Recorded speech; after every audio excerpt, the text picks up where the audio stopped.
Okay, so we'll start with 3 times doing the homage to the Buddha.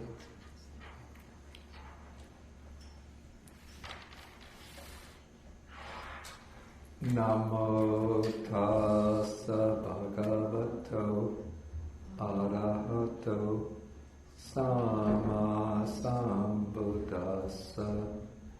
Namo tassa bhagavato arahato sama sambuddhassa. Namo tassa bhagavato arahato sama sambuddhassa.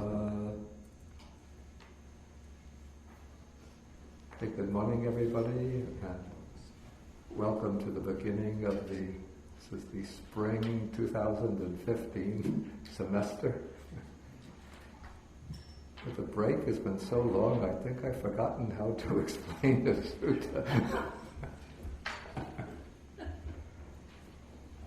Usually I begin by mentioning the name of the sutta, the number and name of the sutta.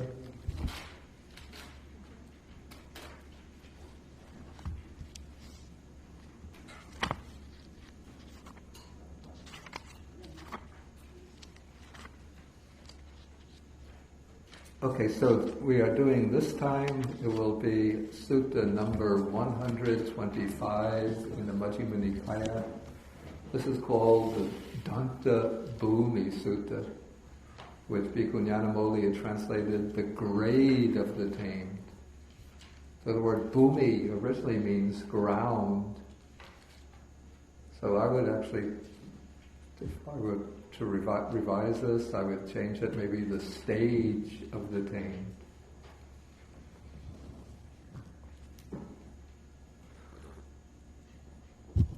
Okay, so the sutta begins on an occasion when the Buddha is living in Rajagaha, and at this time there was a novice whose name is Achiravatta. I don't think he's mentioned anyplace else in the sutta, in the Nikaya, so he doesn't play a very prominent role.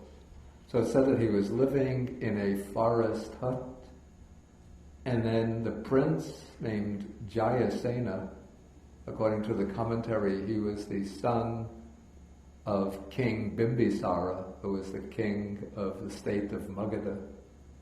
He was taking a walk for exercise, and then he came across the novice Achiravatta.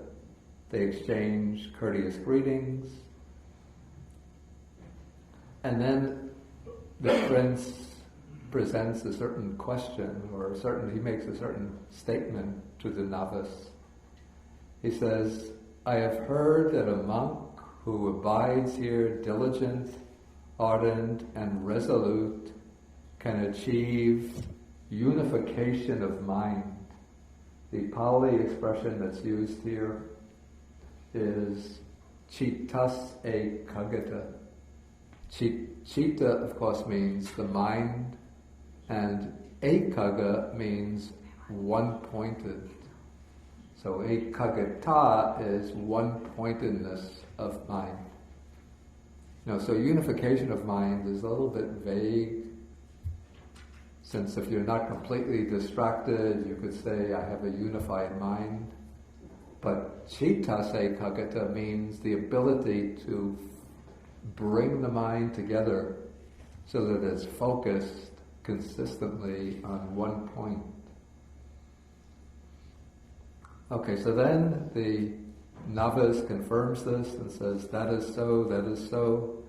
A monk who abides here diligent, ardent, and resolute can achieve unification of mind. Okay, then the prince asks the novice to please teach me the Dhamma as you have heard it and learned it. Mastered it is too strong. This is a novice. Maybe he's not a master of the Dhamma, but he's learned some Dhamma. Okay, so then first the novice refuses. He says, I won't teach you the Dhamma as I have heard it and learned it. For if I were to teach you the Dhamma as I heard it and learned it, I think the Pali would actually be translated, you might not understand the meaning of my words.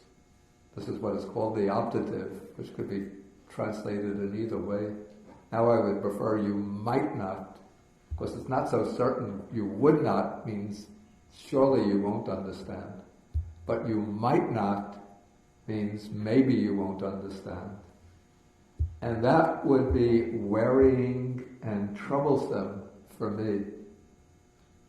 Now what strikes me as interesting is that the Pali here uses exactly the same words. If you remember, or you're familiar with the scene that takes place, it's recorded in Sutta number 26.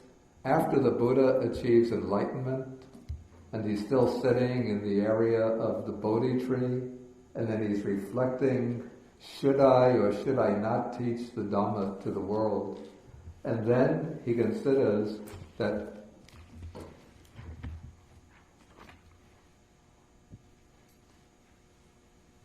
this is actually in Sutta number 26, it's in paragraph 19 on page 260. He thinks that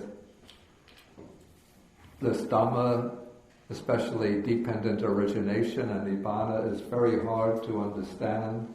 Then he thinks, if I were to teach the Dhamma, others would not or might not understand me. And then he says, and that would be wearying and troublesome for me. So it's exactly the same words that the novice is using, the same words that the Buddha used when he initially decided that it would be too much trouble to try to teach the Dhamma. Okay, but then the prince is insistent, so he says, let Master Agivesana, that's the family name of the novice, let him teach me the Dhamma as he has heard it and learned it. Perhaps I might understand the meaning of his words. So now the novice agrees to this request, but he's going to attach a kind of little proviso to it.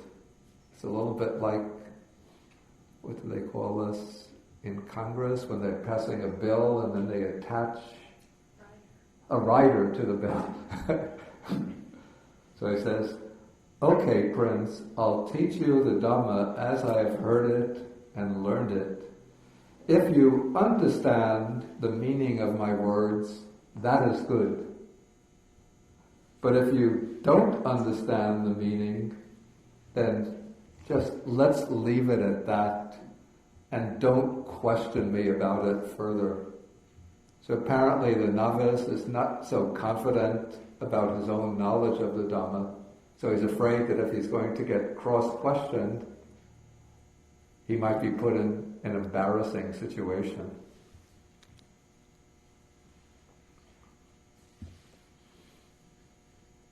Okay, so the prince agrees to this condition, and then the novice starts to teach. So he gives some teaching, the content isn't recorded here, but when he finishes speaking, then the prince breaks out in a very rude, aggressive, provocative way. So he says, it's impossible, Master Agivesana.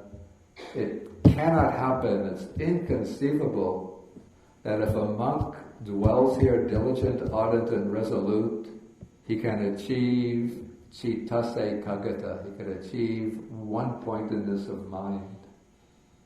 Okay, and then having made that outburst, then he just gets up from his seat and leaves. He doesn't even give the novice a chance to respond to that. Okay, then sometime later, the novice goes to the Buddha, pays homage to him, and then he reports this whole conversation to the Buddha. Then the Buddha, he makes a very important statement here. He says, how is it possible that Prince Jayasena, living in the midst of sensual pleasures, enjoying sensual pleasures, being devoured by thoughts of sensual pleasures, being burnt up by the fever of sensual pleasures, being dedicated to the search for sensual pleasures, how is it possible that he could know, see, or realize that which must be known through renunciation, seen through renunciation, attained through renunciation, and realized through renunciation? That is impossible. Okay, so the Buddha is setting up here a kind of dichotomy or a contrast between, maybe you call it two ways of life, two types of mental orientation.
And there might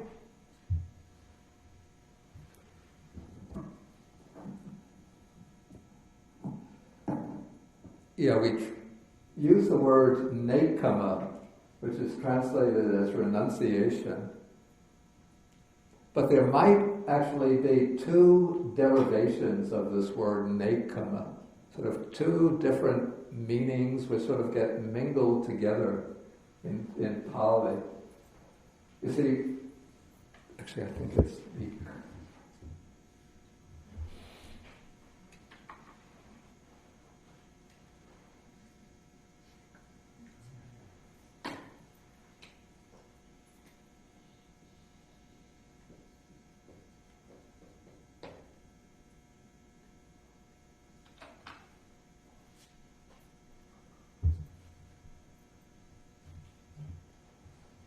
Okay, so one derivation of nekama is from a verb, nikamati, which means literally stepping away or stepping out.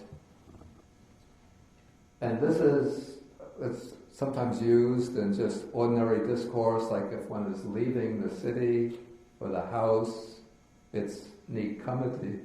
But it's also used in Buddhist literature to signify the act of leaving the household life in order to become an ascetic or a monastic person.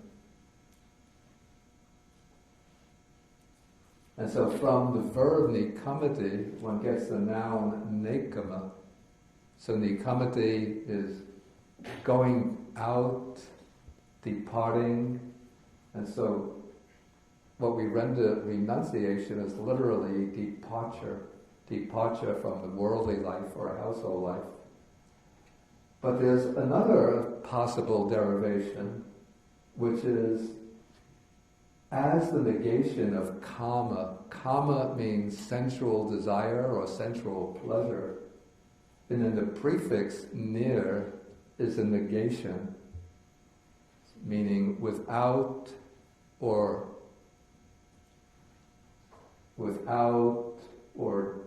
devoid of. So nikama would be devoid of sensuality, departing from sensuality. And from this, the word nekama can be derived. So nekama is renunciation, both in the sense of stepping away or departing from the worldly life, and it's also nekama, renunciation, in the sense of nikama, leaving behind sensual pleasures. And so what is meant by one-pointedness of mind or unification of mind is the same thing that we also call in the Buddhist literature, we call it samadhi, concentration, collection of the mind, and particularly it would be referring to the more eminent forms of samadhi, which are the jhanas, the meditative absorptions. So it's a state in which the mind is completely unified on its object without any discursive mental activity, wandering thoughts, upsurges of emotion, distracting emotions, but the mind is just steadily, undistractedly focused, absorbed in its object.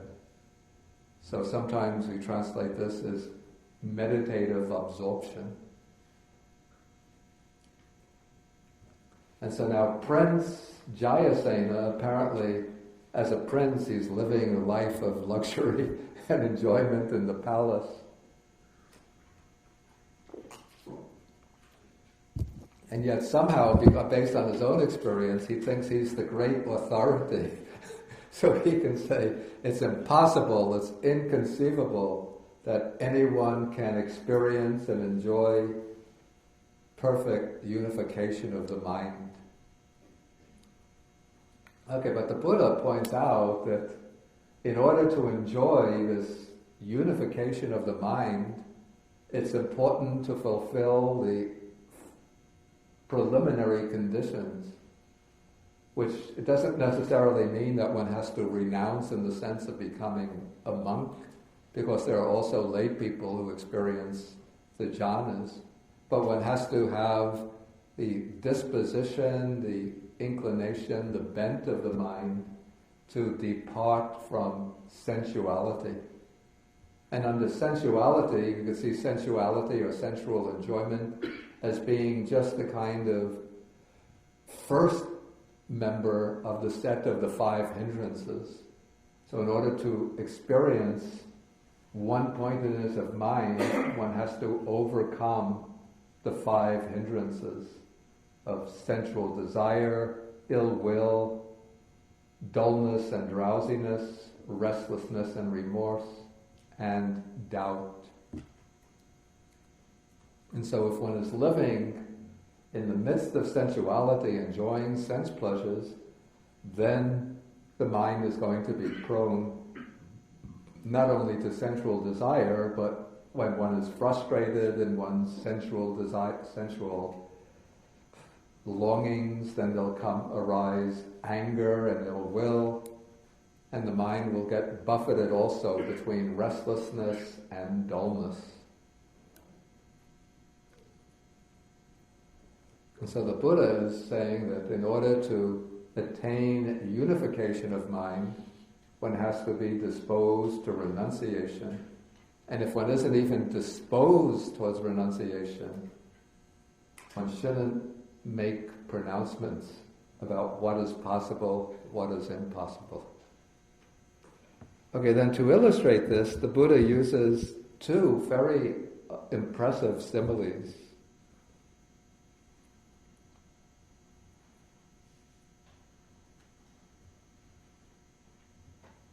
Okay, first he takes an example if we have a pair of animals.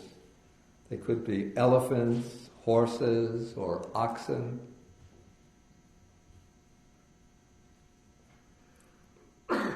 And these animals are said to be well-tamed and well-disciplined. And then we have two other animals that are to be tamed, and these are said to be untamed and undisciplined.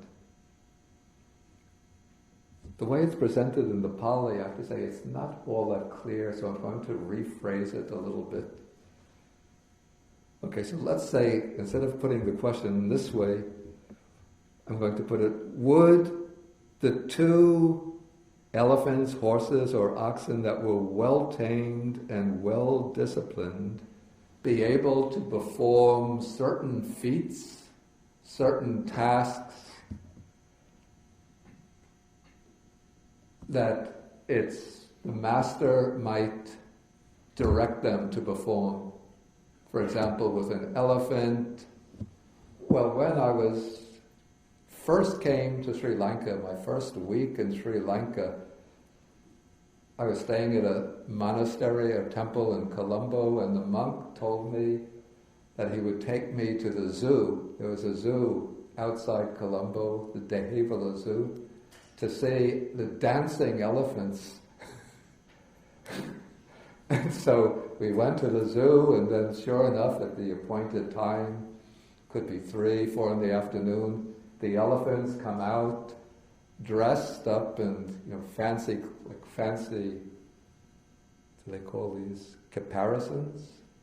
And then they go walking around in a circle. Then when the mahout hits the drum, then the elephants start dancing. Okay, so this is something that a tamed elephant can perform. And we have horses that can do many different tricks.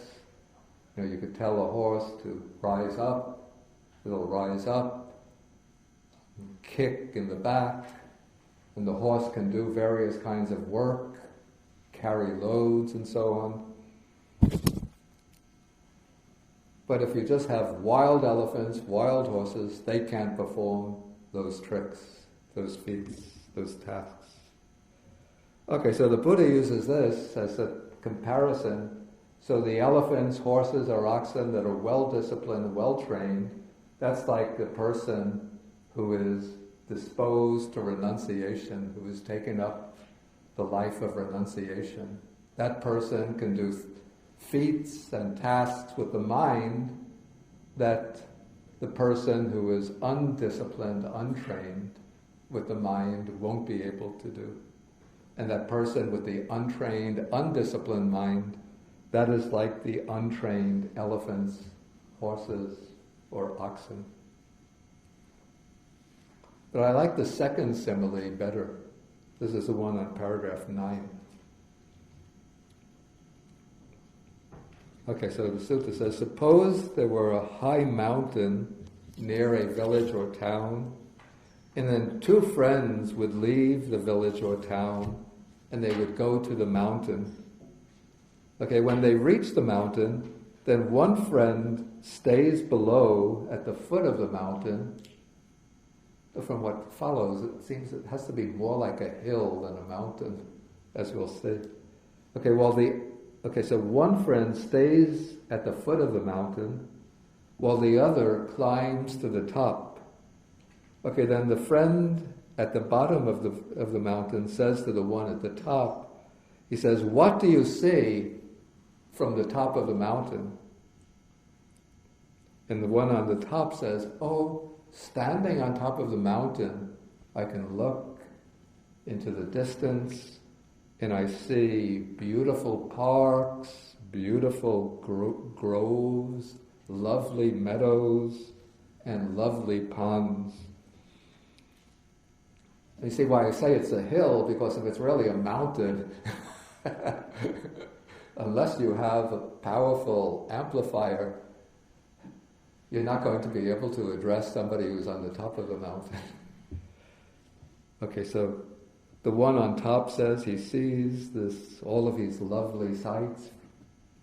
Then the one on the bottom says, it's impossible, it cannot happen that standing on the mountain you might see lovely parks, lovely meadows, lovely groves, lovely ponds. Okay, so the one on the bottom of the mountain thinks he's the great authority about what lies on the other side of the mountain. But he hasn't climbed the mountain, so how can he make any authoritative statements about what is on the other side of the mountain. But now the friend on the top comes down to the foot of the mountain. He takes his friend by the arm and pulls him up to the top of the mountain, and then, giving him a few moments to catch his breath, he says, "Well, now you're on the top of the mountain too. What do you see on the other side?" And then the other friend now has to admit, "Well, standing here I see lovely parks, lovely groves, lovely meadows, lovely ponds." And then the first friend now says, "Well, didn't you just say it's impossible? It cannot happen that from the top of the mountain we might see these lovely sights?" And then the first friend, or the friend from the bottom of the mountain, now has to admit that I couldn't see them because I was obstructed by this high mountain. Okay, so now the Buddha applies the simile to this Prince Jayasena, and he says, "So Prince Jayasena is obstructed, hindered, blocked, and enveloped by a still greater mass, that is, the mass of ignorance." And so he was obstructed by ignorance, and I would also say he was obstructed by his involvement with sensual pleasures. And so since he's living immersed in sensual pleasures, how could he know, see, or realize that which has to be known and attained through renunciation, through the departure from sensual desires?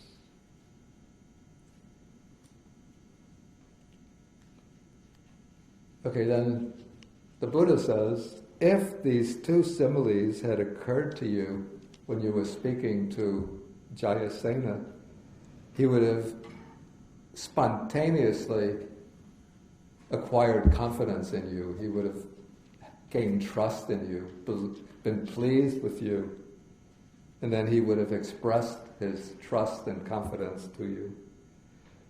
But then the novice says that how could these two similes have occurred to me since they've just occurred to the Blessed One himself spontaneously, that's right on the spot, and they've never been heard before.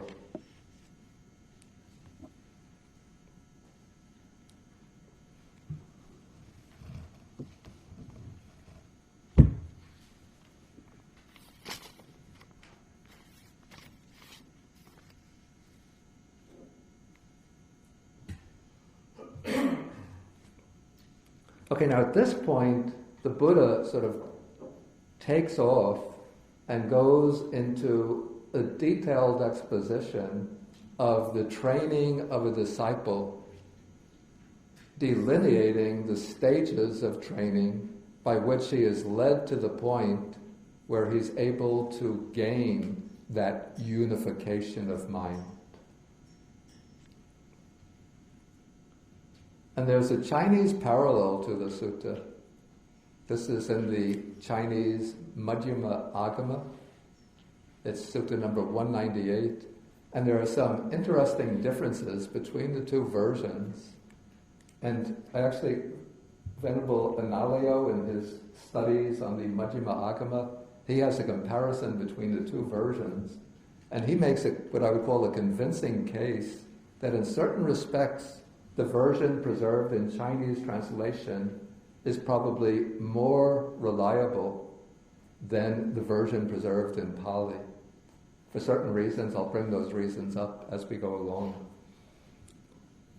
Okay, here the Buddha is sketching the stages of training of the disciple. But first he's going to do this by comparison with the training of an elephant. And this would be something that would be quite familiar to an audience in northern India. The Buddha would have experienced this himself when he was living as a layman in the palace. Since it was common in India, in Sri Lanka, to have elephants brought out from the forest, from the jungle, then they have to be trained in a systematic way and tamed so they could perform many different tasks. Not only dancing in a zoo, but they do a lot of labor. You know, in ancient times they didn't have trucks and bulldozers. So to get this heavy work done, like transporting logs over long distances, you don't have a big truck to put them on. But you get the elephant, the tamed elephant, the lumberjack will cut the trees, but to transport the trunks a distance to construct a building, the elephant is brought along, and the elephant uses his trunk. He wraps his trunk around the trunk of the tree, and then carries the trunk of the tree a long distance, and then drops it where the master wants it to be deposited. And elephants in the wild, I don't have first-hand experience with wild elephants, but they're said to be, they can become very dangerous animals. They can be very, very wild and destructive. So one has to know how to catch an elephant, how to tame it, how to train it step by step. And how the Buddha, if he was really a prince, would have known all of these steps. It's quite amazing, but he must have picked them up either by hearsay or by personal observation. Okay, so it starts when a king addresses the elephant woodman to go into the jungle and to catch an elephant. So he says, when you see a forest elephant, bind him by the neck to the king's elephant. So this is the strategy. We have an elephant that's already tamed, and that elephant is brought into the forest, and we're going to use that elephant as a decoy to attract the wild elephant and use him as a kind of anchor in order to hold down and to begin the training of the wild elephant. Okay, so the elephant woodman mounts the king's elephant, enters the forest, and when he sees a wild elephant, he binds him by the neck to the king's elephant. And then the king's elephant, guided by the woodsman, leads the wild elephant out from the jungle into the open. Okay, so in this way it is said, a forest elephant comes out into the open, for the forest elephant clings to or longs for the woods. So this is like the first step in the training, is to bring the wild elephant out from the forest into the open. But while he's brought out into the open, he's still longing to return to the forest and struggling to get back into the forest. Okay, so now the king addresses the elephant trainer, and he says, "Come, good man, tame the forest elephant, subdue his forest habits, his memories of the forest, his thoughts of the forest, subdue his distress, fatigue, and his fever, it's not quite a fever, his excitement about leaving the forest, and get him to take delight in the town and inculcate in him habits congenial to human beings. Teach him how to get along well with human beings."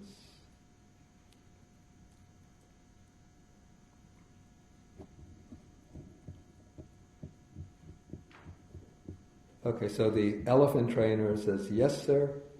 Okay, then he plants a large post in the earth and he ties the forest elephant to it by the neck in order to subdue his forest habits and to train him so that he's able to get along well with human beings.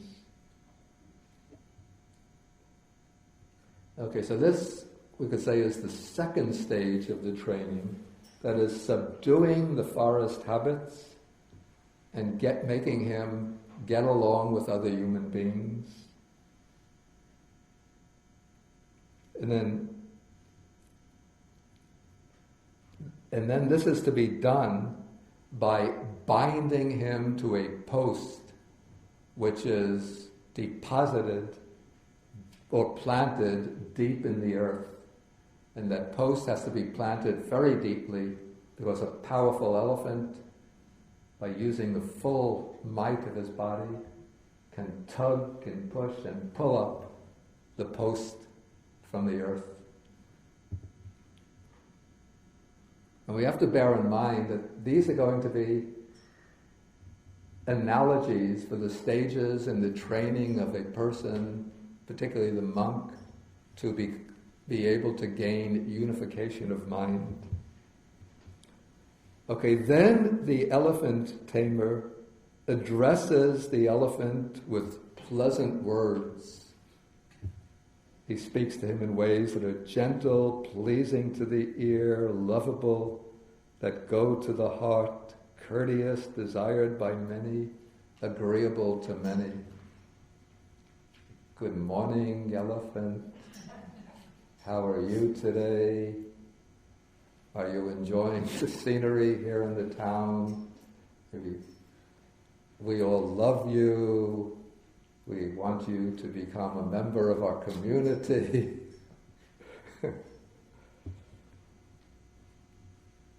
We're going to feed you well.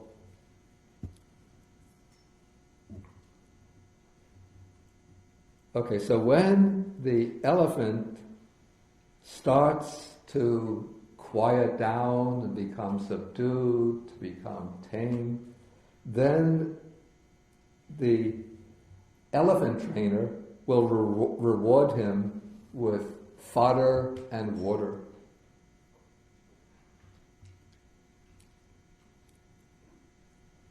And when the elephant, probably in the early days when he's pulled out from the forest, the elephant, because he's so upset, he won't even eat or drink.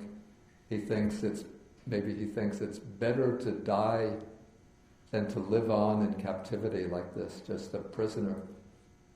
But once he starts to get used to the elephant trainer and to hear these gentle, loving words, his heart softens and he shows his willingness to eat the fodder and drink the water. And so then everybody knows now the elephant is going to live, he'll submit to the training. Okay, so now the elephant tamer is starting to train the elephant. So he gives him various simple tasks. Take this up, put this down, go forward, go back, get up, sit down, until he masters all of these simple tasks. Then,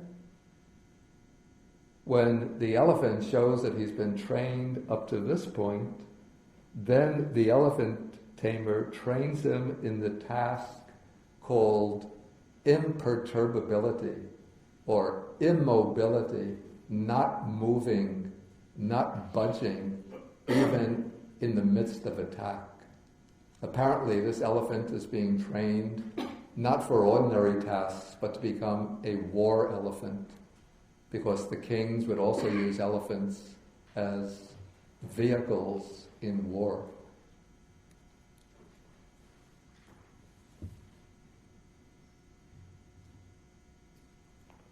So he now trains him in the task called imperturbability. And here the Pali says, he ties a giant plank to his trunk. I think if I remember, the Chinese version says that the elephant trainer actually ties down his 4 limbs, the 4 legs. Okay, then a man with a lance sits on his neck.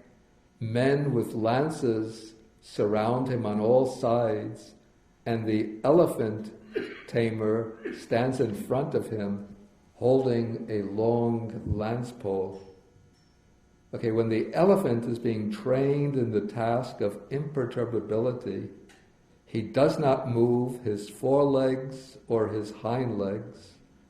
He does not move his forequarters or his hindquarters. He does not move his head, ears, tusks, tail, or trunk.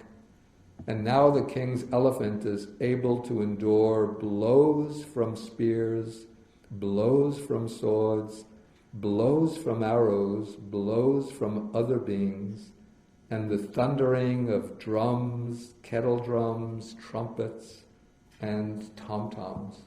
That would be the scene that he would experience in the midst of the battlefield. And so now it's said that the elephant, being rid of all faults and defects, purged of flaws, is worthy of the king, in the service of the king, and he is considered one of the factors, one of the excellent factors of kingship. Okay, so now this long passage on the training of the elephant, this is all being sort of set up as a parallel or an analogy against which the Buddha is going to depict the stages in the training of the monk. Okay, so here the Buddha begins, this is the standard sequence on what is called the progressive or graduated training. So it begins when the Buddha appears in the world, he teaches the Dharma, some young man of good family hears the Dhamma, gains faith in the teaching, shaves off his hair and beard, and puts on the ochre robes and goes forth into homelessness.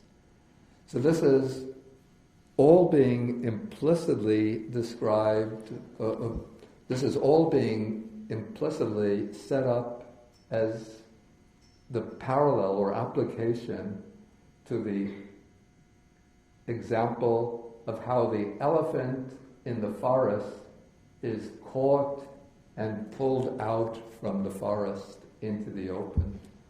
So here we have either the Buddha or a disciple of the Buddha or someone in that lineage coming from the Buddha teaches the Dhamma, and then someone, so that person, whether the Buddha or the disciple teaching the Dhamma, this is like the trained elephant, and he's going out into the world and teaching the Dhamma. That's like the elephant woodsman going into the wood in order to catch the wild elephant.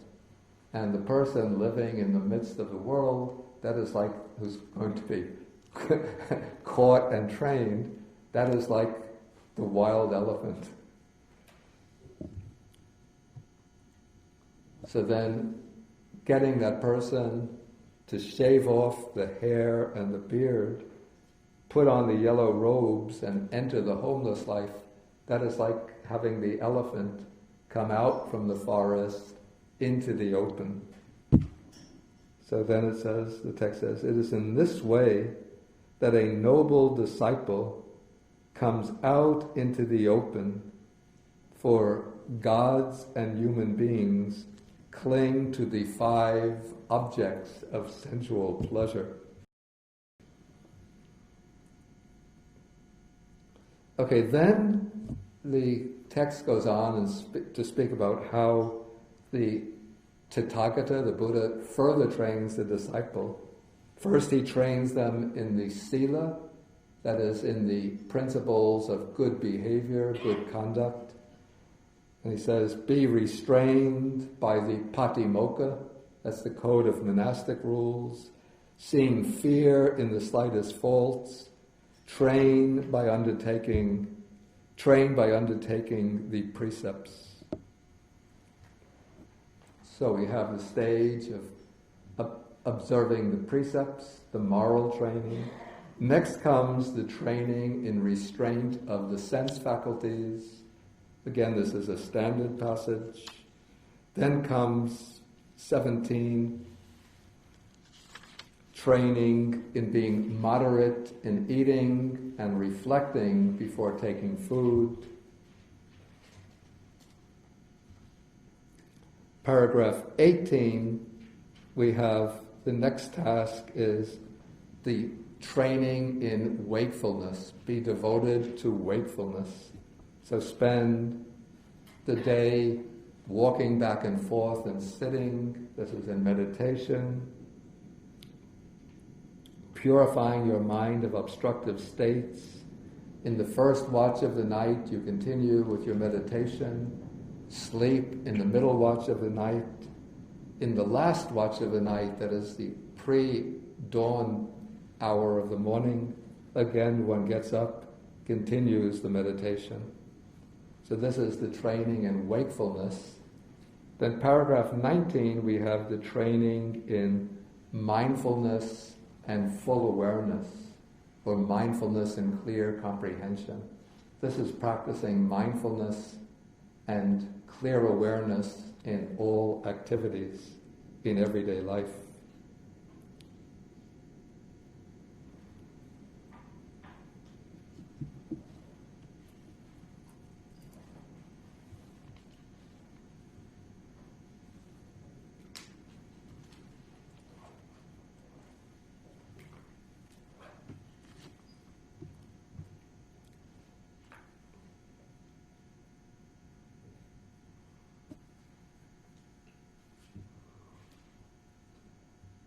Maybe I'll ask if there's any questions at this point. Yes, please. I just want to say that I'm going a bit quickly through these passages on the graduated training because we've covered them in other suttas in past classes in quite extensive detail. Paragraph 13-14. For gods and humans cling to the five chords of sensual pleasure. Yeah.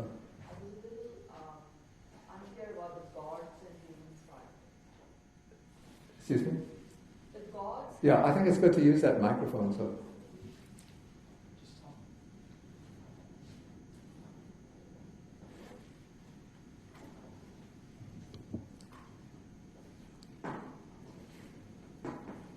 Paragraph 13-14. Yeah. The last line is for gods and humans cling to the five chords of sensual pleasure. Yeah. So I was a little unclear about the gods and humans in the same phrase and what is it? Yeah, this is referring to, you see, in the Buddhist cosmology, there are, above the human realm, there are a number of celestial or heavenly realms which are inhabited by the beings who are called devas in Pali. And the devas is what is translated as gods. Now these gods in the heavenly realms, the devas, also have their own type of sensual pleasures. They're said to be subtler, more refined than the sensual pleasures in the human world, but they also enjoy beautiful sights, sounds, fragrances. I think they also have celestial food. Thank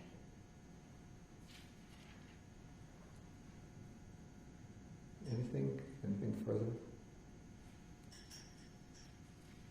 Okay, so let us continue then. Okay, so now, after the disciple has been practicing this mindfulness and clear comprehension, now it says the Tathagata disciplines him further and says, now monk, go to a secluded resting place. And he mentions the forest, the foot of a tree, a mountain, and so forth. And so the monk now goes to the secluded resting place. After his alms round, after the meal, he sits down, crosses his legs, and he begins his meditation by abandoning the 5 hindrances, overcoming covetousness or sensual desire, ill will or hatred, dullness and drowsiness, sloth and torpor, and restlessness and remorse and doubt. There's a little bit, I would say, here, what I call some element of incongruity or a little inconsistency, in that paragraph 18 speaks about the disciple as practicing wakefulness. So he's practicing meditation almost the whole day. And then it comes down to paragraph 20 and 21, where the Buddha is saying, now you go off into seclusion and practice meditation to overcome the 5 hindrances. So it seems like both paragraphs are really saying the same thing in different ways. I think this comes about because the sutta is bringing together 2 different schemes, 2 different outlines of the gradual training, and they don't quite mesh perfectly.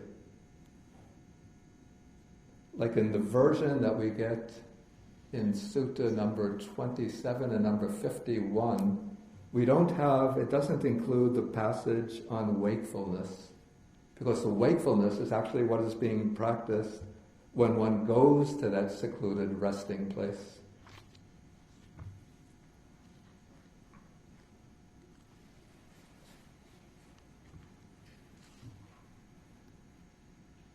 Like in what seems to be the more standard version of Sutta 51, we get restraint of the sense faculties. This is on page 450. In paragraph 16, we get restraint of the sense faculties. Then paragraph 17, we get mindfulness and clear comprehension. Then paragraph 18, we get the disciple going to the secluded dwelling place. And paragraph 19, the overcoming of the 5 hindrances.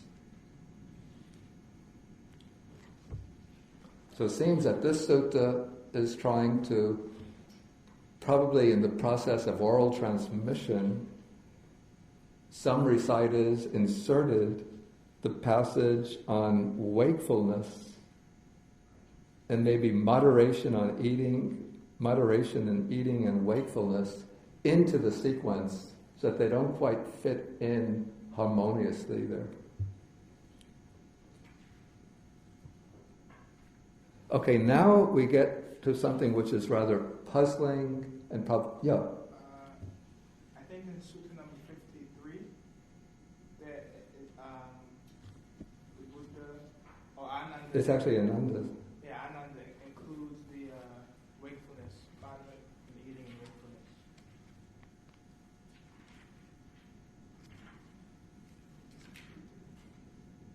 Yeah, we have moderation in eating and wakefulness there, but you see, that is not presenting the gradual training as the same sequence.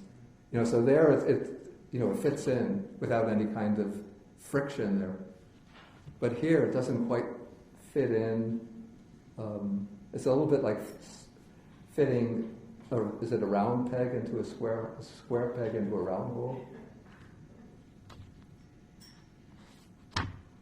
Number 39, well, I don't want to get off course, but 39 has a sequence on the gradual training.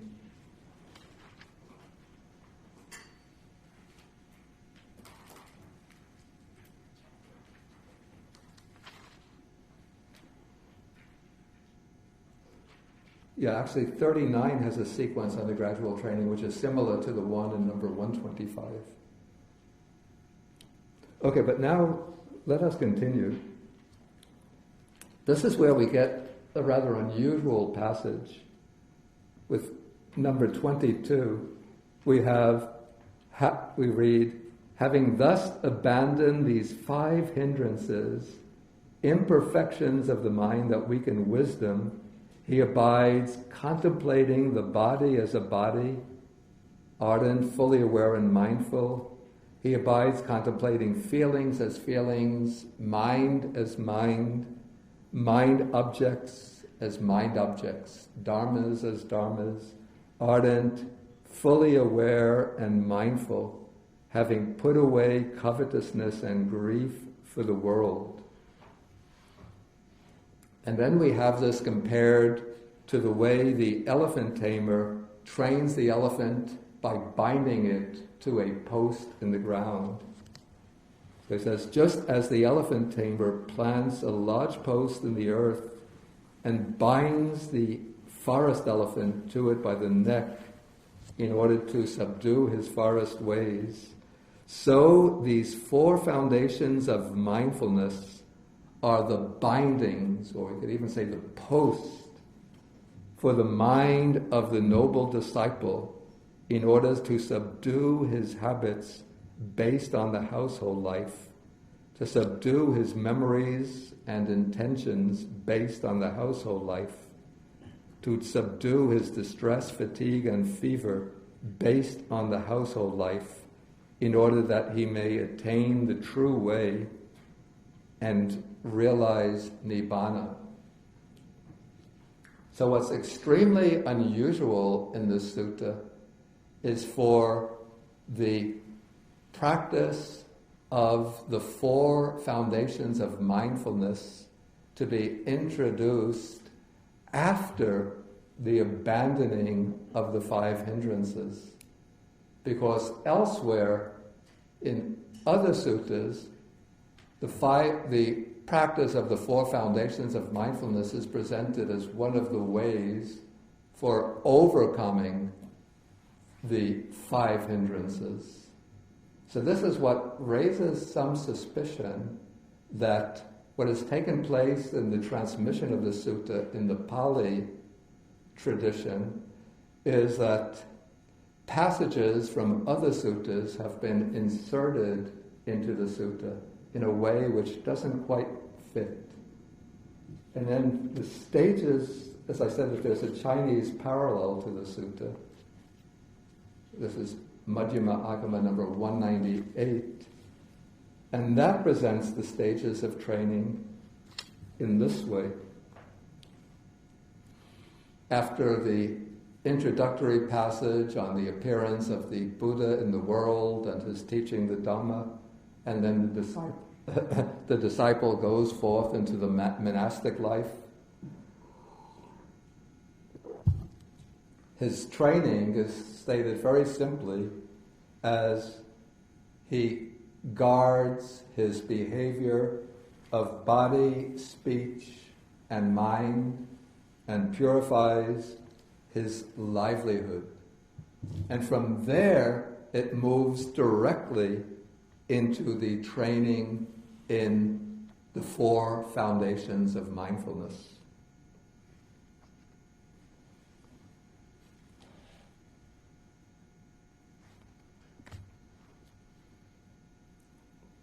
So this is the way it goes in the Chinese translation. It says, at first the Tathagata tames that monk and says, you should maintain purity of livelihood in body, maintain purity of livelihood in speech, purity of livelihood in mind. When the noble disciple maintains purity of livelihood in body, in speech, and in mind, then the Tathagata further tames the monk thus.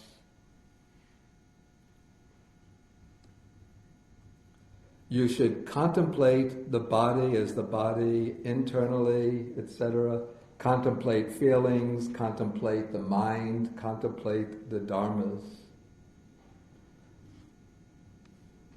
In order to, and then it says, these four establishments of mindfulness are what is called a settling of the noble disciple's mind, binding that mind to control intentions of delight in the household, to discard thoughts of desire for the household, to stop household weariness, so that he delights in the right dharma and in developing noble conduct. Okay, so here we go directly from the stage of training in the moral discipline or in right behavior to training in the 4 foundations of mindfulness. And so it seems to have happened with the Pali version is that because the sequence on the gradual training is familiar from other sources, it came to be inserted into the sutta through the process of oral transmission. But it makes sense, in fact, to me it makes more sense to go directly from the training in moral discipline to go directly into the training in the 4 foundations of mindfulness. Because that has a closer parallel to the training of the elephant.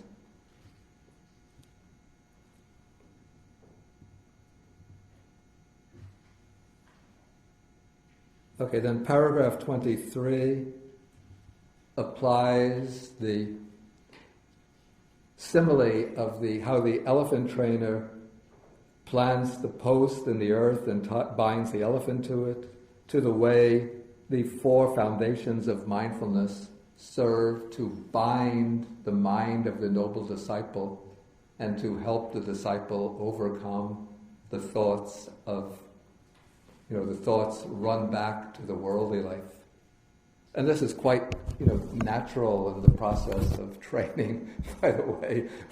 When first leaves the household life to become a monk or a nun, the mind will be thinking about all of the enjoyments that have been left behind. And so one has to find a way to train the mind, to bind it to enjoyment or delight in the monastic life. And it's the 4 foundations of mindfulness that serve that purpose. Okay, now we continue further.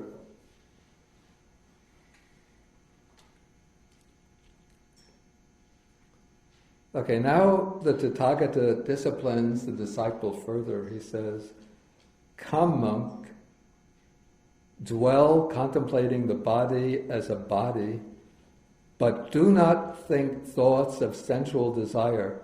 Abide contemplating feelings as feelings, mind as mind objects as mind objects, but do not think thoughts of sensual desire."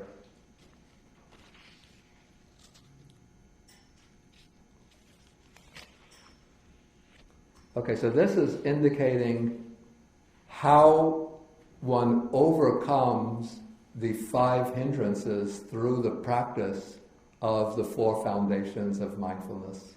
And this seems to me to be further proof that the original sequence should go from the training in good behavior directly into the training in the 4 foundations of mindfulness. Because in the Pali version, the abandoning of the 5 hindrances was already mentioned, and the first of the 5 hindrances is sensual desire. So if the disciple has already abandoned sensual desire and the other hindrances, then there's no need for the Buddha to mention, "Do not think thoughts of sensual desire." But because the Buddha is mentioning this, this indicates that at this stage for the disciple, the 5 hindrances are still present. So his mind is tied down to the 4 foundations of mindfulness, but thoughts of sensual desire and also the other types of hindrances will arise. Thoughts of ill will, dullness and drowsiness, restlessness, doubt. But as excuse me. As one goes on contemplating in accordance with the 4 foundations of mindfulness, then the mind settles down, becomes quiet, is able to overcome distracting thoughts, and in this way one eliminates the 5 hindrances. Okay, now we come to another interesting and controversial passage in this sutta. This is paragraph 25. It says, with the stilling of applied and sustained thought, he enters and abides in the second jhana, the third jhana, the fourth jhana. Why should this be such an unusual and controversial passage? There's no first jhana. Exactly. We don't see mention of the first jhana here. And on the basis of this passage, I know some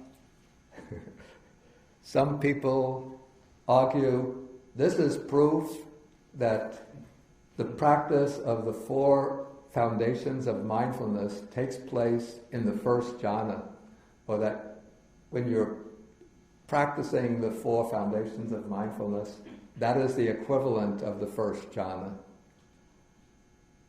And therefore, they argue, in order to practice the four foundations, because the four foundations of mindfulness comes here rather than the first jhana, this shows that the four foundations of mindfulness is the equivalent of jhana, and therefore you can't practice the four foundations of mindfulness unless or until you achieve the jhana.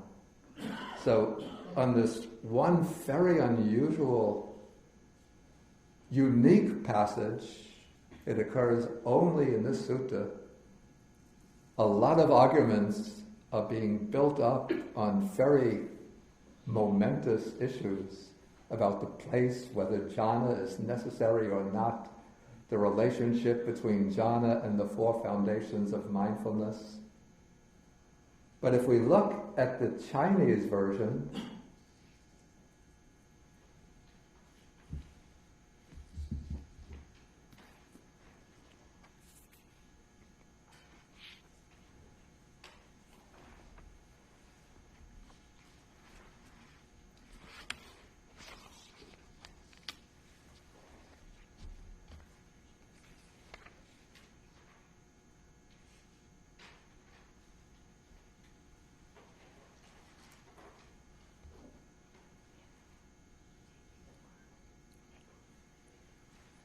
it says that, now the noble disciple is following the instructions of the Tathagata. Then we come to the next passage. When the noble disciple follows the instructions of the Tathagata, then the Tathagata further trains him. He says, you should dwell secluded from sensual desires, secluded from evil, unwholesome states of mind. Then there comes an abridgment, something to indicate the text is being abridged. And it just goes up and says, he attains and dwells in the fourth jhana, the fourth absorption. So we see here, this is where it requires a bit of skill in knowing how to read a Buddhist text. Because often repetitive passages are condensed. So it starts off by saying, you should dwell secluded from sensual desires, secluded from evil, unwholesome states of mind. Now, if we see that phrase, what does it tell us? One-pointed mind. Already abandoned. What? The five hindrances are already abandoned. Not quite. I mean, it might be the case, but... First jhana? Exactly. This is the beginning. You see, the suttas are preserved very much in formulas, fixed formulas, which occur, repeated from one sutta to another to another. So this is the fixed formula leading into the description of the first jhana. This you find in countless suttas in the Majjhima Nikāya. For example, you find a sutta number, let's see where you begin, 6, 7, 8, 9, 1, 2, 3, 4. Yeah, you'll get it in sutta number 4, sutta number 19, 27, 50, 39, 51, wherever you get the 4 jhanas presented, it begins with that little phrase, secluded from sensual pleasures, from bad, unwholesome states of mind. Then it continues, he enters and dwells in the first jhana, which is accompanied by applied thought and sustained thought, which has joy and happiness born of seclusion. Then it goes on with the formula for the second jhana, third jhana, till you get the formula for the fourth jhana. But here, it's assuming that in the Chinese Majjhima Agama that the full formulas would have occurred in earlier suttas. This is sutta number 198, very close to the end of the collection. And so it just uses the beginning portion of the first jhana formula, and then it ends by saying that he enters and dwells in the fourth jhana. So what you're getting here is just the normal, standard, ordinary, everyday formula for the 4 jhanas. So what must have happened with the Pali version of the sutta, I mean, you have to remember that the suttas are transmitted by oral transmission from generation to generation through memory and repetition.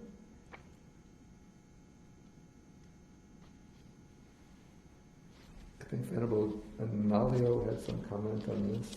Let me see if I could find it.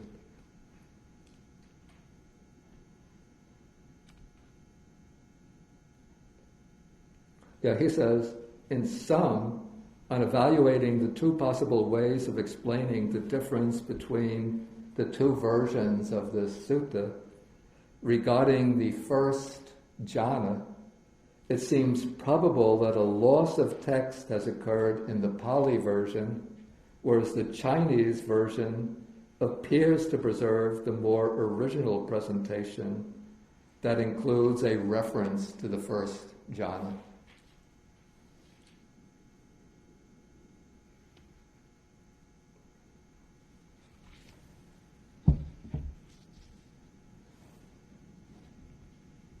Okay, then we come to, with the fourth jhana, we come to another interesting difference between the 2 versions.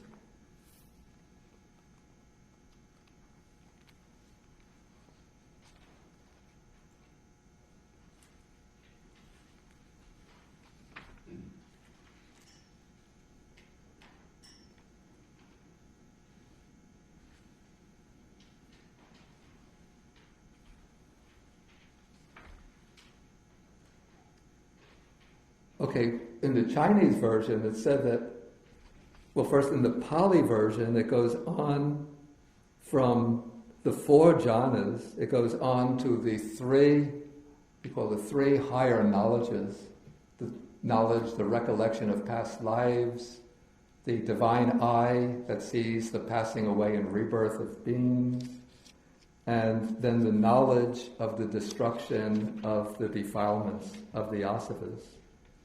And then it says,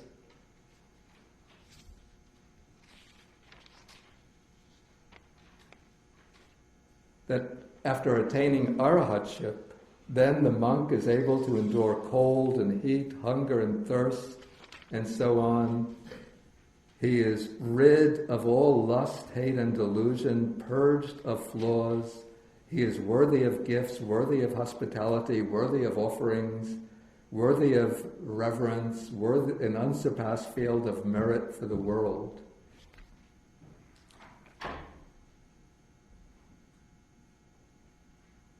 Now, the Chinese version does not mention the 3 higher knowledges, but it ends the sequence with the attainment of the 4 jhanas. And then it said that when the disciple is established in the 4th jhana, then he is established in the state called imperturbability, which is the parallel in the training of the elephant, the last stage in the training of the elephant.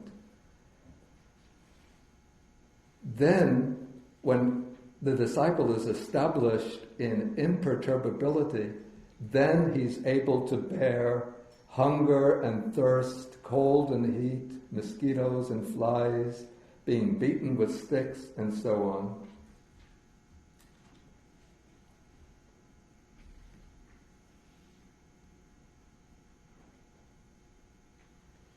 And the Chinese version doesn't mention that the disciple has eliminated lust, hatred, and delusion, but it's said that he's simply discarded all crookedness, fear, stupidity, and deceitfulness. He's become pure, settled in dust, free from dirt, free from filth. He's fit to be praised, fit to be revered, respected, fit for offerings, an excellent field of merit for gods and human beings. So it seems that the Chinese version is actually following the analogy of the elephant more closely than the Pali version is. And then in the last passage of the sutta, we have the statement about the death of the king's elephant. So it said that when the king's elephant dies in old age, undisciplined and untamed, he dies an untamed death. If he dies in middle-aged, untamed and undisciplined, he dies an untamed death. If he dies when young, untamed and undisciplined, then he's considered a young elephant that has died an untamed death. And so now the Pali version says, if an elder monk dies with his taints undestroyed, with the defilements undestroyed, then he is considered an elder monk who has died an untamed death. If a monk of middle status dies with his taints undestroyed, then he is considered a monk of middle status who has died an untamed death. If a newly ordained monk dies with his taints undestroyed, then he is considered a newly ordained monk who has died an untamed death. And then the opposite is said for one who dies with his taints destroyed. Now what's interesting is that the Chinese parallel doesn't speak about a monk dying either with the taints undestroyed or with the taints destroyed. But he just speaks about the monk dying as having been tamed or untamed. So it says, a young noble disciple who dies well tamed is said to have died a well-tamed death. A middle-aged noble disciple, an old noble disciple who dies well-tamed is said to have died a well-tamed death, or to have died while being well-tamed. So nothing is said in the Chinese version about the eradication of the asavas, of the defilements. And so in this way, it seems again that it's closer to the parallel of the elephant. Okay, and that brings us to the end of the sutta. If there are any quick questions that could be asked here, then we'll take them now in 5 minutes. If there are longer, more complicated questions, we come back again after lunch. We'll come back at 12:30. Then please bring up the more complicated question after the lunch. Richard? Yeah. Please take the microphone.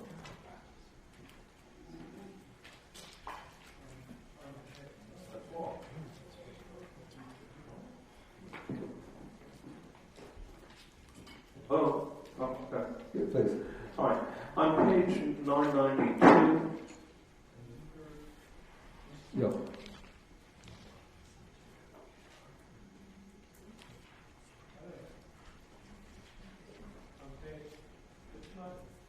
okay. What? No, it's working. Okay. So it comes goes. All right, on page 992, in the third paragraph, there's a confusion, or it looks to me like a confusion between the king's elephant In the beginning of 12. The last sentence of the first paragraph is I think it's better to maybe turn that off and speak loudly. It's getting me all mixed up with. It says that the king's elephant leads them out into the open. It is in this way the forest elephant comes out into the open, for the forest elephant clings to the elephant wood.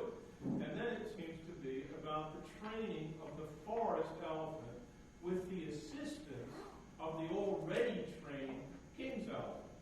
But when you get down to the third paragraph, it says, when the elephant tamer addresses the elephant with words that are gentle, pleasing to the ear, not saying whether it means the king's elephant or the forest elephant, etc. And then it says, when the forest elephant is addressed with such words, he listens, gives ear, and exerts his mind to understand. The elephant tamer next rewards him with grass, fodder, and water. When the forest elephant accepts it, okay, the elephant tamer knows now the king's elephant will live. Okay, I see the. And the forest elephant. Okay, I see the problem. Okay. Is it that the king's elephant is subjected to everything the forest elephant? No. Isn't that a mistake? Okay, wait, just.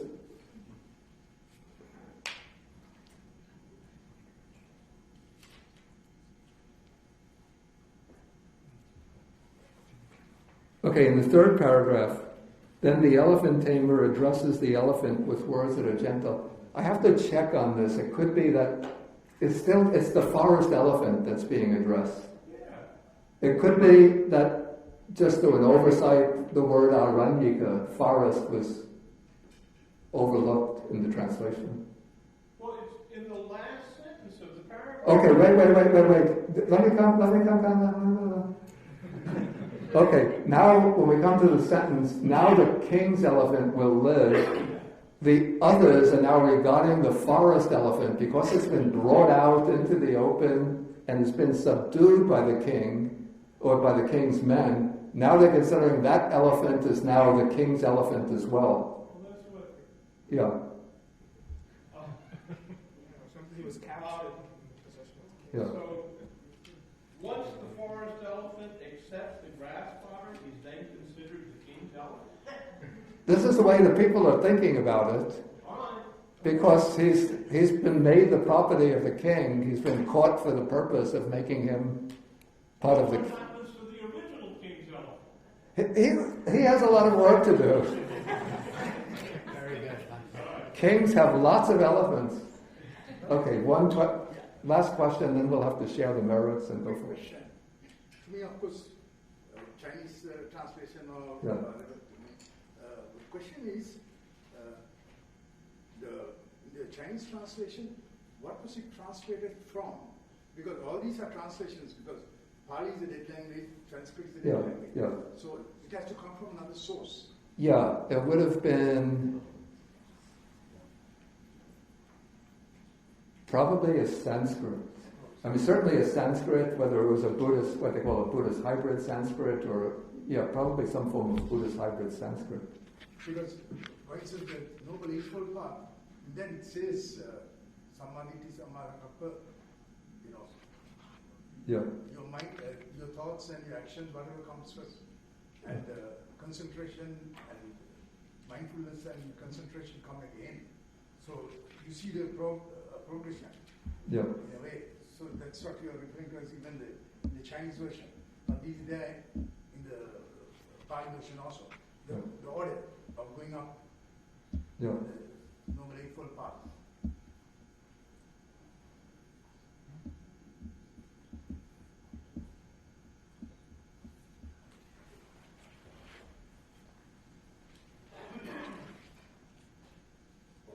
Yeah. Anyway, I think the original language of this would have been a kind of Buddhist Sanskrit. Okay, we will stop now and share the merits, and then You can go for lunch up the hill and then come back here. We'll meet again at 12:30. So I think you have the sheets for the sharing of the merits with the devas.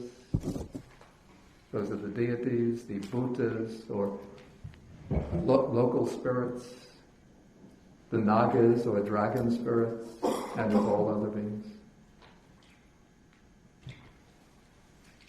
Akasata chabumata deva naga meditika punyantang anumoditva shiram rakantu sasanam.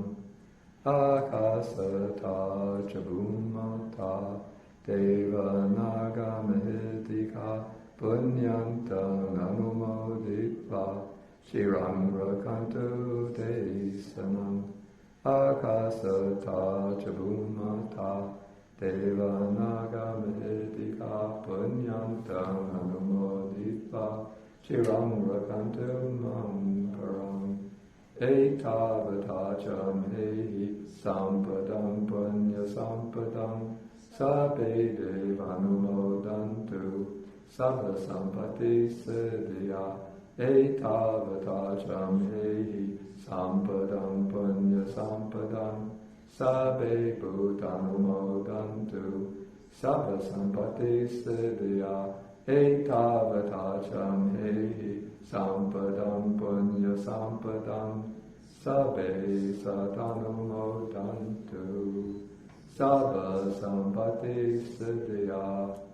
Bhavagopadaya vijayatato etantare satakai upapanna rupya rupicha asanya sanino tukha pamochantu pusantu nibutin.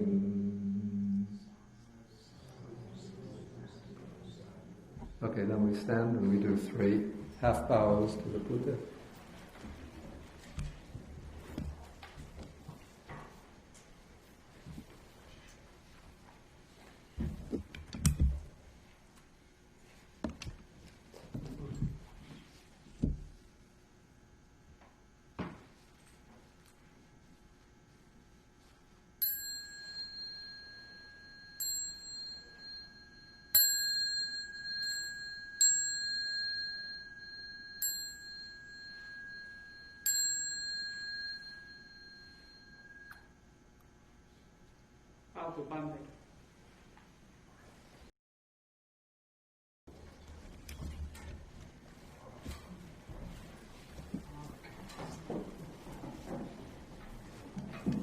I just have to make a short announcement. You may know, many of you, that we have an organization called Buddhist Global Relief, which is dedicated to helping poor communities around the world who are afflicted with chronic hunger and malnutrition. And one of the major ways that we raise funds for our projects is to have an annual jazz concert. And so this year, the jazz concert will be later this month. It will be on April 30th at the Interfaith Church in Harlem. I think it's 110th Street, 116th Street.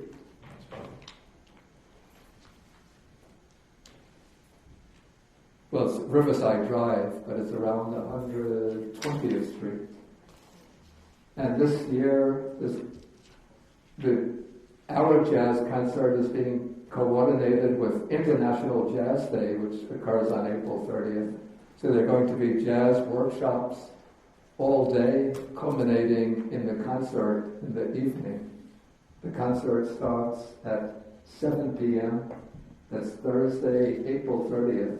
There are cards here which give description of the concert, and it also gives the information where you can order a ticket.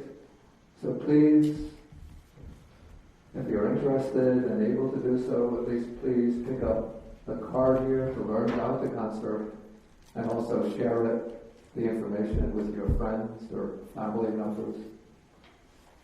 So the cards will be here on the table.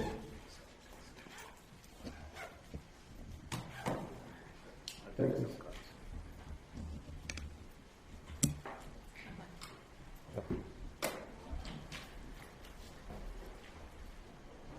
See ya. Yeah.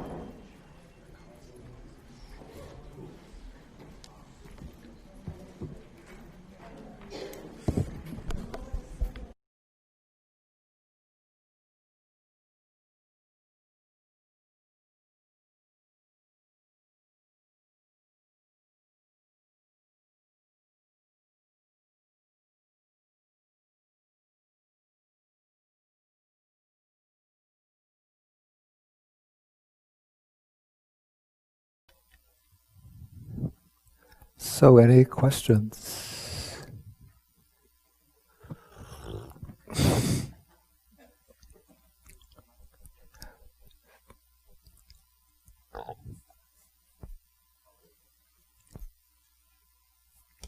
Hello? In the beginning of this, why would the principle refer to as master? The word isn't master meaning somebody who has mastery over the teaching. It's almost a word like mister, a little more respectful. Okay. It's probably bhavang, which is just a little bit like sir. Okay. So it wasn't like he was a great teacher. No. And on paragraph 30 it says, worthy of gifts, worthy of hospitality, worthy of... translates to supatipano. Is that the same thing? Ujupatipano. The last half of the paragraph. It's actually on page 996. Yeah, it's not the supatipano part, but it's the ahuneo, pahuneo, dakineo, anjali karaneo, anutarang punyaketang lokasa. Okay, thank you. Okay, Nelia? And then,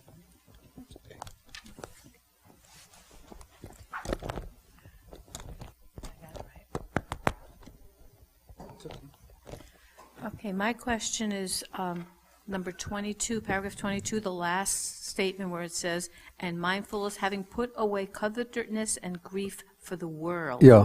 What do they mean by grief for the world? Yeah, I actually don't like this translation. I think this came from Venerable Nyanamoli. Yeah, the two words, abhijja domanasang, vinaya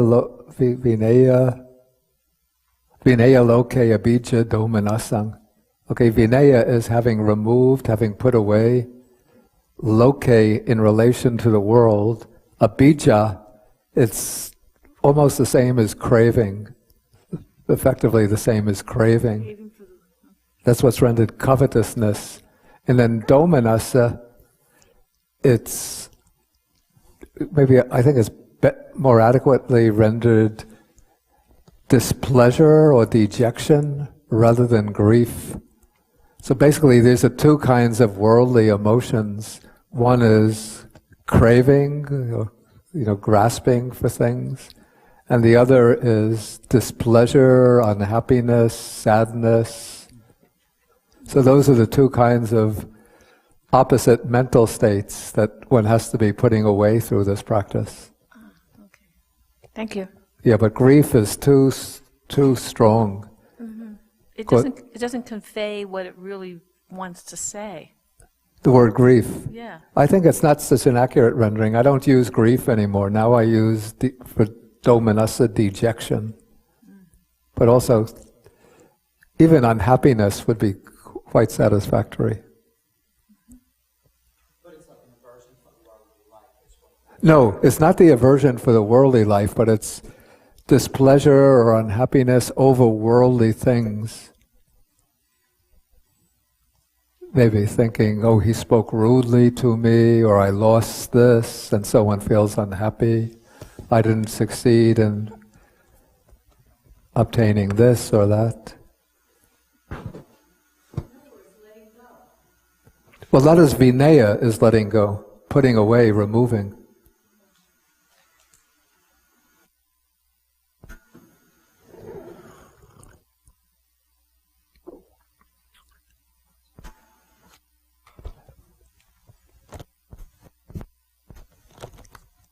In the Chinese version, they mention something about livelihood in terms of behavior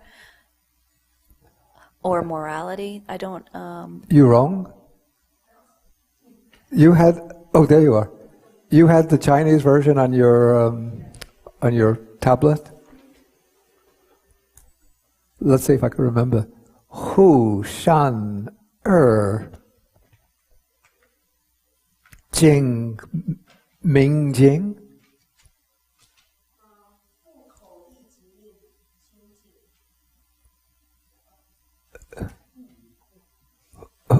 Again.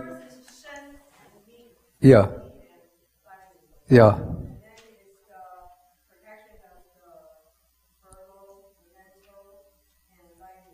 Yeah. Yeah. That's the Chinese translation. I have a suspicion that it's trying to translate, because it's a bit odd that it has livelihood repeated 3 times. Usually in the Pali it would speak about purifying one's bodily conduct, purifying one's verbal conduct, purifying one's mental conduct, and then purifying one's livelihood. So the livelihood would just be one amongst 4. But here livelihood is mentioned in regard to all 3. It seems a little odd to me, but we don't have, I don't think there's available the Sanskrit original so that we can know exactly what it's translating. It could be purifying conduct of body, purifying conduct of speech, purifying conduct of mind. But they're not speaking of livelihood in the typical sense, like in the Noble Eightfold Path, where they talk about one's means of making money. Well, you see, the word livelihood is also used in relation to monastic life, in that in this context, livelihood, it doesn't mean going out to work at a remunerative job, but it refers to the means by which one obtains the necessities of subsistence, the means of subsistence. So even for a monk, he has to observe right livelihood, in that one is not supposed to sort of swindle people into providing offerings or promote oneself, boast about oneself, and say, I'm a great field of merit, you should give to me.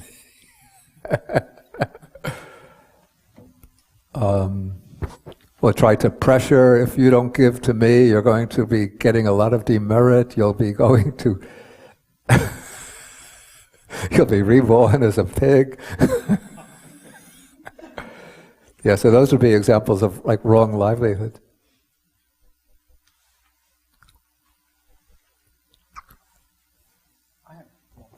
Yeah. Before, with the dilemma, in not mentioning the first jhana, wouldn't it stand to reason that you need a certain focus of the mind before you can even begin to contemplate the 4 foundations of mindfulness? So maybe there is some truth to that first jhana is already established, the one-pointedness? No, I don't think that's the case, actually.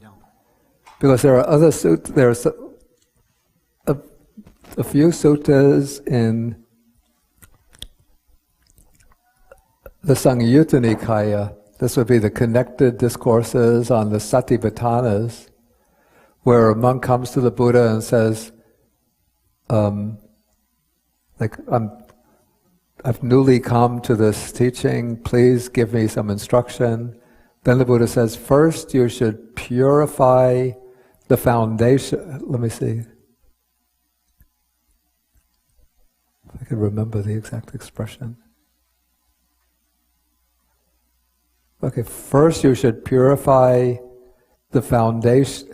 I think it's first you should purify the starting point. And that would be the 4 foundations. No.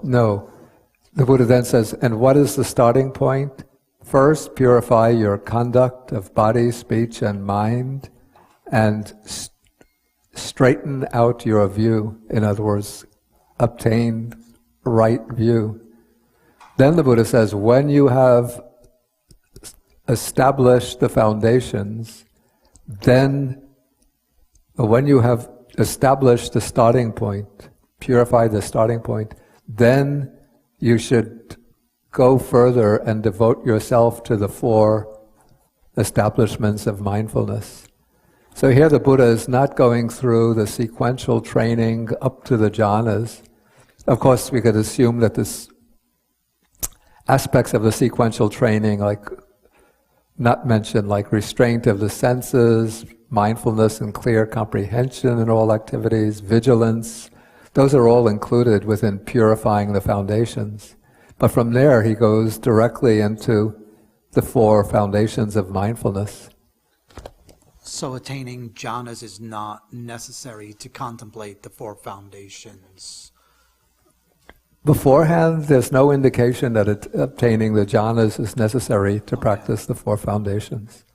We could say that the 4 foundations of mindfulness, if practiced in a particular way, will lead to the jhanas.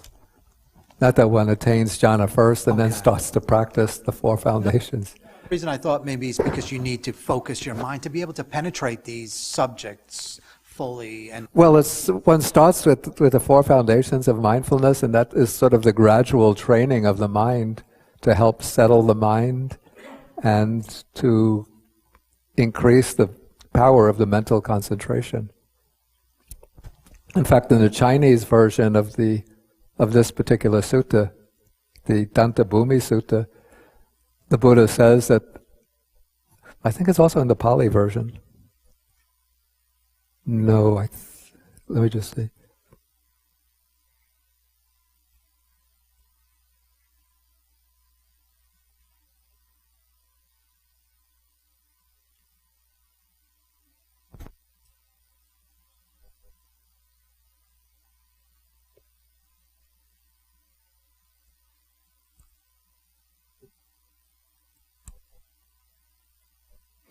Oh yeah, it's the practice, even in the Pali version too.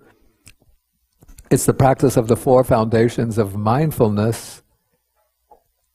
Those are said to be the bindings of the mind for the noble disciple to subdue his habits based on the household life, to subdue his memories and thoughts based on the household life, to subdue the distress, fatigue, and fever based on the household life.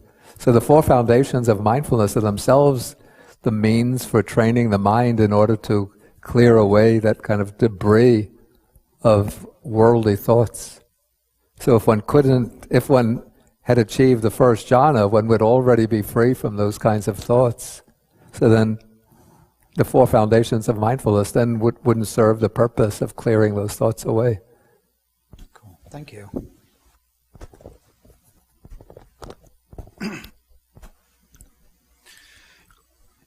You mentioned a couple times the order that this gradual training goes in. Yeah. You know, with the 5 hindrances here being before the 4 foundations of mindfulness, and you said that generally they're found afterwards. Could it be safe to look at it either way, or is it better to look at it in one direction only?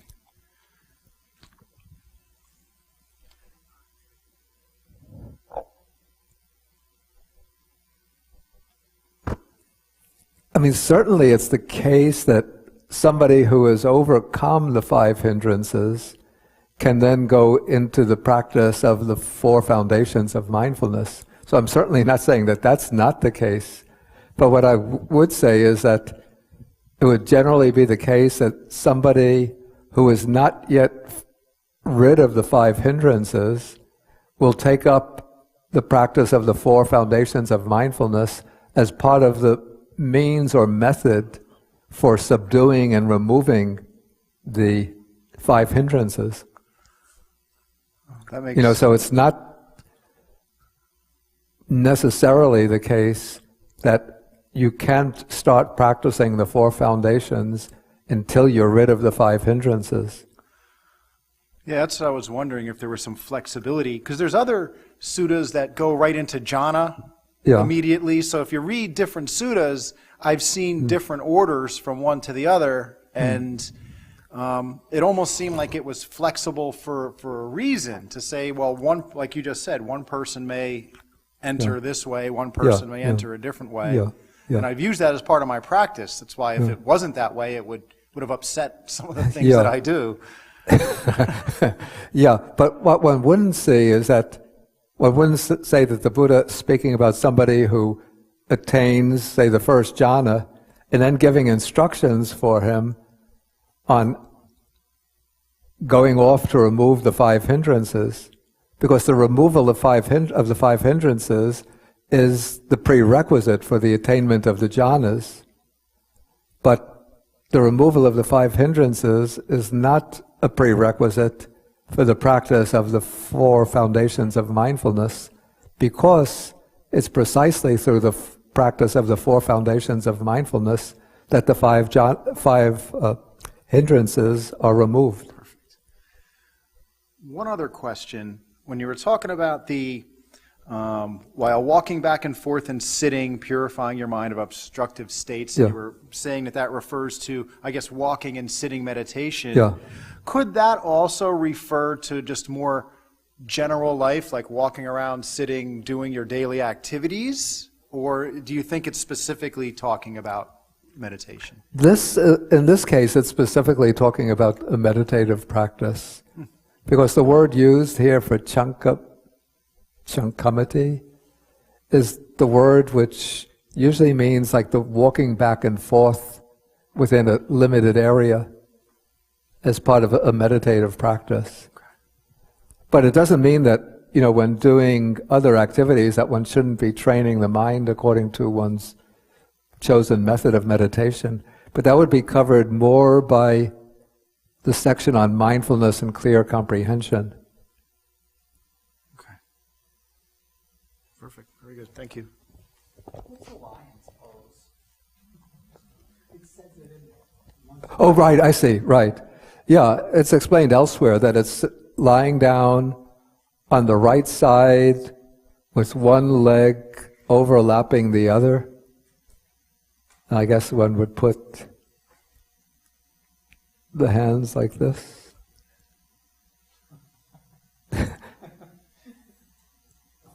One has to say a lion when it's sleeping.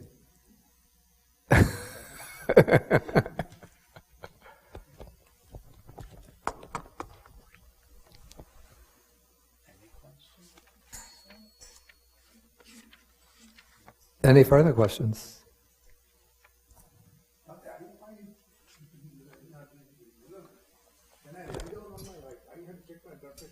Yeah.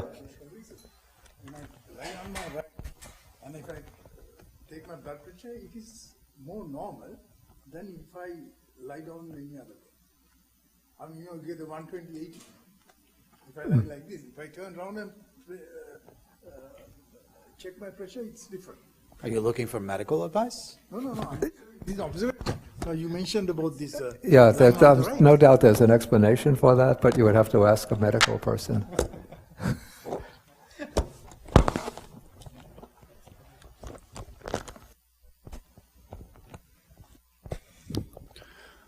Bhante, so I'm a little confused. As a Sotapanna, some of your hindrances have been removed, but not all of them. Yeah. So what you're saying here is to enter jhana, basically you would be higher up on that scale of Sotapanna, Anagami. Like, we're talking about arahantship here, correct? Yeah. So only an arahant would have all his hindrances removed. Yeah.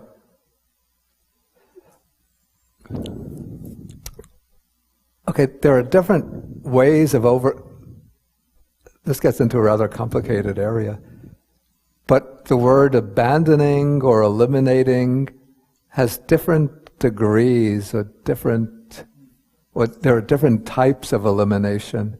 Now, what is achieved by the Sotapanna and the other noble ones is eradication of certain of the, whether hindrances or the fetters. And for the Arahat, there is the eradication of all of the defilements. Now, when one achieves the jhanas don't eradicate any of the hindrances. One overcomes them sort of temporarily through the practice. So one is, that is what is meant by abandoning in the jhana. One temporarily overcomes. Okay, so somebody can be a jhana attainer, in which case he overcomes temporarily all of the 5 hindrances while practicing for the jhana and in the jhana itself. A sotapanna is not necessarily a jhana attainer. A sotapanna can still have, even certain of the hindrances can be strong, but the sotapanna will have eradicated certain of the hindrances. It would be the hindrance of doubt, because the sotapanna is completely free from doubt, and that's it. Actually, the only one of the hindrances that the sotapanna has eradicated is doubt. Now, the jhana attainer has temporarily overcome doubt, but he hasn't eliminated or eradicated any of the hindrances. They can still all come up. Thank you for clarifying that, Bhante. Sarah? Yeah.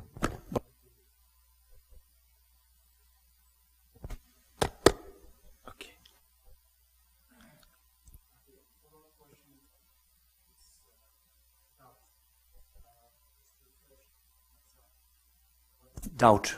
Yeah. You're asking me? Yes, Bhante. Oh, what is doubt? I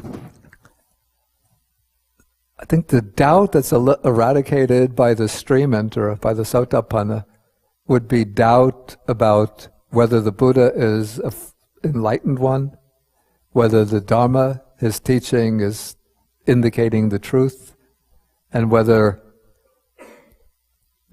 those who follow the Buddha by practicing the Dhamma have reached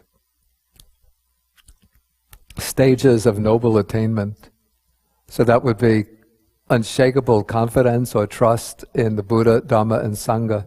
That would be the opposite of doubt, or the antidote to doubt, as one of the fetters that's eradicated by the stream enterer.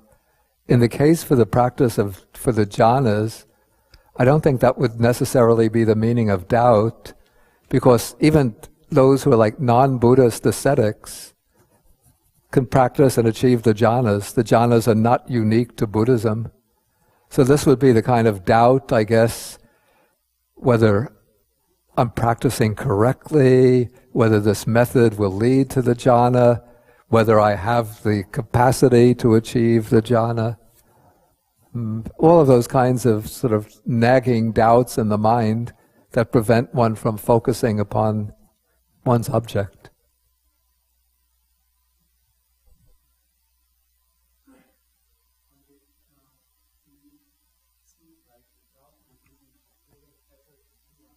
Wait, you have to move the microphone so you... Yeah.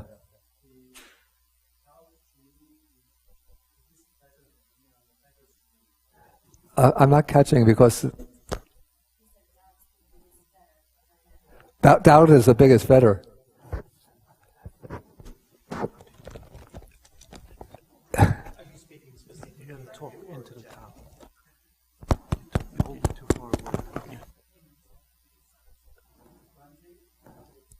Just as you said that when you in the Buddha's teachings, in the path and so on.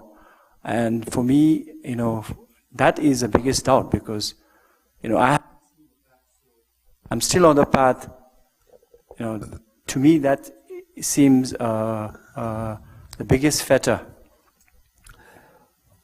Well, I think it's useful to remember that the only one who's completely eradicated doubt is a stream enterer. So when one completely eradicates doubt, then one is, entered upon the irreversible path.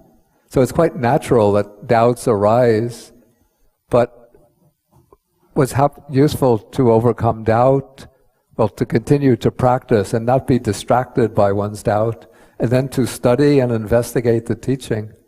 Then if there's points that you have doubt about, you're welcome to come and to speak with me or any other knowledgeable Buddhist teacher, and we could try to help.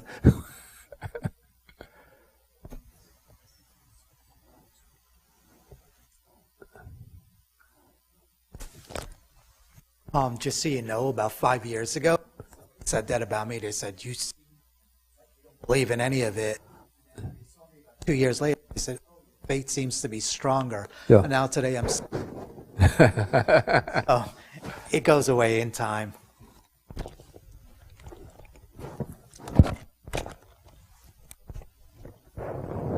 Okay, did anybody else have a doubt? Did anybody else have a question?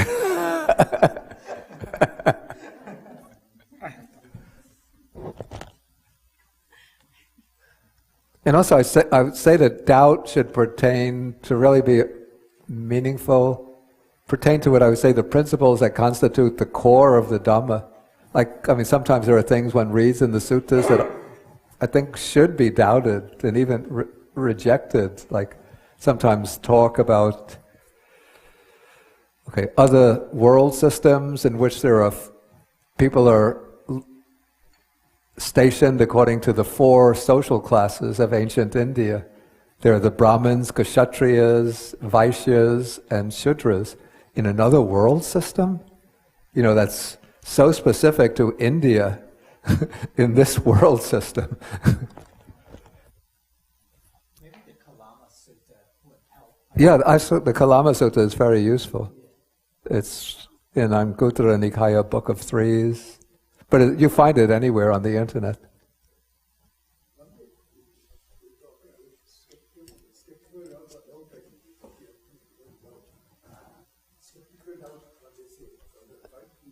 Yeah. Is that so difficult to overcome? And does it mean that if you overcome that, you are already sowan? No, if you overcome doubt, it doesn't mean that you're Sotapanna. A Sotapanna has eradicated doubt so that they can never have doubts again because they've seen the truth. Right. But the fact that one doesn't have doubts doesn't mean that one is a Sotapanna. I think for me, Bhante, the first hindrance is the biggest, most difficult, because we are attached to all the desires in the world. Well, different people have different hindrances. So. But I think the Buddha put sensual desire. That's the biggest problem for me, actually. Yeah, and ill will. To be honest. I call those the major hindrances. Yeah, right. Because those are the coarsest ones and the ones that are usually the most disturbing. Yeah. Then the other 3 are subtler. Dullness and drowsiness, restlessness and remorse and doubt. They're subtler. Skeptical doubt. Yeah. And not as oppressive as the 2 big ones. Yeah, because most of us, we are trying to enjoy life, in reality. And that becomes the biggest problem. Yeah. At least that's what it is for me. Yeah.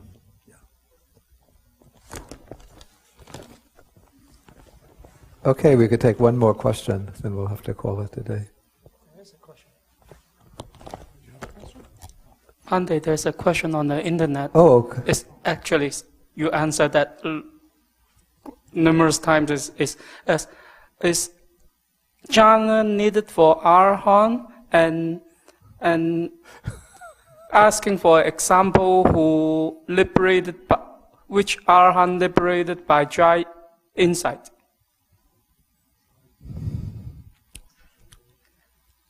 I think I've dealt with this numerous times. Yes. And it's not so directly related to the sutta. How?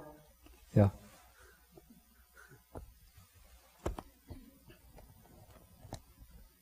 Okay, so let us then... Did you have fun? I was just going to ask if you could maybe sum up the sutta, because it seems like there's 2 things going on. There's the renunciation aspect, Yeah. and there's also the monk asking Buddha how he might have handled the situation differently, been more spontaneous with the prince so that the prince didn't get so turned off so quickly. Yeah. Do you know what I mean? Like, there seems to be that there were 2 things going on.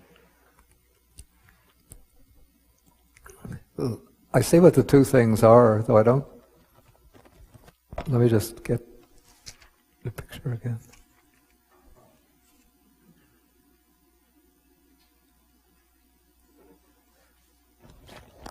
Okay, I think we could see it, what brings them together. Okay, the two parts maybe would be the statement at the beginning of the sutta, when the Buddha is discussing with the novice about King Jayasena's statement, so that it's impossible for the prince who's living in the midst of sensual pleasures to know, to see, and to realize that which is to be known through renunciation. And what is to be known is that it's possible when a monk is dwelling ardent, diligent, and resolute, that he could attain unification of mind, or one-pointedness of mind.